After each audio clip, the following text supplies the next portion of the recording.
কি রে কেমন রেজাল্ট করলি বল? मेरा बहुत अच्छा हुआ। কত পেয়েছিস বল?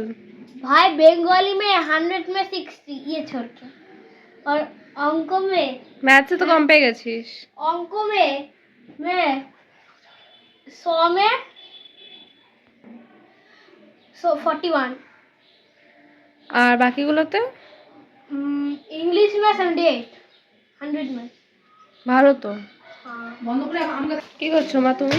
এই যে কি কি নিয়ে এলাম দেখ, পনির নিয়ে এসছি, বিস্কুট একটা, এই বিস্কুট একটা, ব্রিটানিয়া থিন নিয়ে এসছি, আর এই যে কেক নিয়ে এসছি। দেখ এই কেকগুলো না খেতে না খুব সুন্দর লাগে, মানে অন্যান্য কেকের থেকে না এই কেকগুলো বেশি খেতে ভালো লাগে।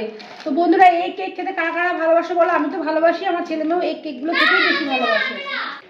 তো দেখো আমাদের ফুল গাছগুলো কি সুন্দর সুন্দর গোলাপ, তো অনেকগুলো গোলাপ না এখানে একটা ছিল কাটা হয়েছে, দেখো লাল গোলাপটা কি সুন্দর, আর একটা লাল গোলাপ কালকে দেখো কাটা হয়েছে, ওটা কেটে ফেলা হয়েছে কারণ হচ্ছে শুকিয়ে গেছিলো তাই জন্য। আর এই দেখো এই গোলাপটা দেখো কি সুন্দর, দেখো রানী কালারের গোলাপ, ওয়াও এত। তো দেখো গাছে একটা জবা ফুল ফুটেছে, জবা ফুলটা না এত সুন্দর, দেখো এর থেকেও বড় হয়, তবু সার দেওয়া হয়েছে গাছেতেও যাতে গাছের ফুলগুলো বড় হয়।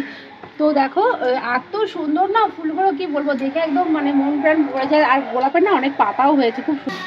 তো দেখে নাও আজকে বেশি কিছু বাজার করি, ধনে পাতা নিয়ে এসেছি, সবজির মধ্যে ধনে পাতা দিলে তো দারুণ লাগে খেতে, মানে টেস্টটাই অন্যরকম হয়ে যায়। আর এই যে ক্যাপসিকাম নিয়েছি, আর এই দেখো কিছু বিনস নিয়েছি, এই যে কিছু বিনস নিয়েছি, আর মেথি শাক খেতে আমার খুব ভালো লাগে। কারা কারা বলবে মেথি শাক খেতে পছন্দ করো? এই যে মেথি শাক খেতে আমার খুব দারুণ লাগে। আর এখন তো শীতের মধ্যে জানোই তো ফুলকপি, এই যে দুটো ফুলকপি নিয়েছি, আজকে পনির রান্না করবো তাই জন্য। আজকে ব্লগটা তোমাদের কেমন লাগলো তোমরা সবাই কমেন্ট করে জানিও, আর হ্যাঁ সাবস্ক্রাইব করতে কিন্তু একদম ভুলো না। টাটা।